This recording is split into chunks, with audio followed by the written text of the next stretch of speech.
Hi guys, my name is Tatiana and today is a little unusual video because I'm very excited and I want to participate in an online seminar of making traditional Ukrainian dolls. It's very exciting for me because I never ever in my life made those dolls.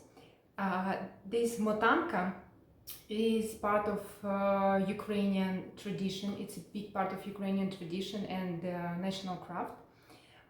So me being so old and never making this doll is a kind of shame. So I want to participate in this online seminar. It's designed for kids, but I will still take part and I'm hopeful that I will be able to follow it. And I invite you to join me and to follow my attempt of making traditional Ukrainian Motanka, traditional Ukrainian doll. So here are my supplies. I'm not exactly sure what I will end up using. For sure I would need my fabric. This is a base fabric, and then I have several other fabrics for skirt and for other part of the doll. Not sure what exactly I will end up using. And some strings. We'll see. We'll see. Of course, as expected, I wasn't able to follow seminar designed for kids. The reason being is that we got a list of materials before the seminar, but I thought it's just for us to prepare fabric and to have what we need. But it turns out that I needed to cut it and to get ready before the seminar, which I didn't. So while seminar was going on, I was trying to listen to it and to cut my fabric. Of course, I wasn't able to do my Motanka at the same time with the seminar, so I was preparing my fabric and trying to capture how I will later put it together. And it did work out. I had a great time listening to teacher, and we had a nice chat at the end of the seminar. And then already after the seminar, I sat and I made my Motanka. So here I just cut my fabric and it didn't become very traditional because you see my colors are quite random.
So Motanka, it comes from Ukrainian word matati, which means to spin or to wind.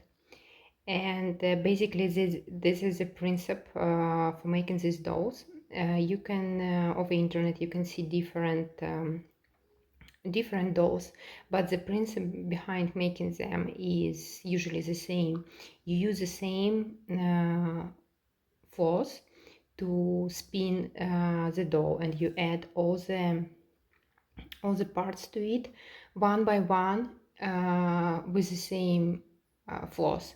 Here I use white floss to blend in, and you never cut it until the very end. So for me, making head and her face was the most difficult part.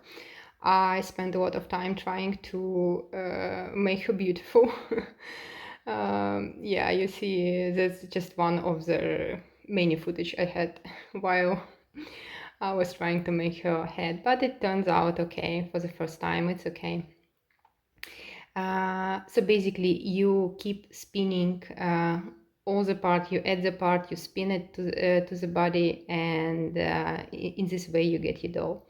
And this doll was traditionally made for children to play. And if any children would take this doll, which I made, it would last 3 seconds because I'm not sure I put it. I made it sturdy enough to play with it. So it just stands on the shelf. You can't play with my doll. But making her, it's such a pleasant experience. I don't know what it is exactly about. Or it's about small moves you do, or it's about, I don't know, something magical about creating these dolls. And it's quite easy, surprisingly.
let me share with you my very first self-made Ukrainian traditional doll Motanka. Look at her. She's not perfect, she's my first one, but I like her anyway. She's beautiful.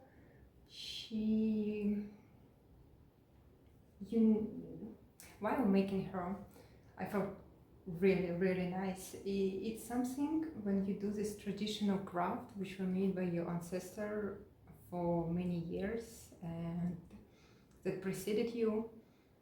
That's a fantastic feeling. I really enjoyed this seminar. I really enjoyed doing this doll, and I'm thankful to people who organize them and to Meister who showed us how to do it, Maryna Dubrovska. She's a great teacher. Yeah.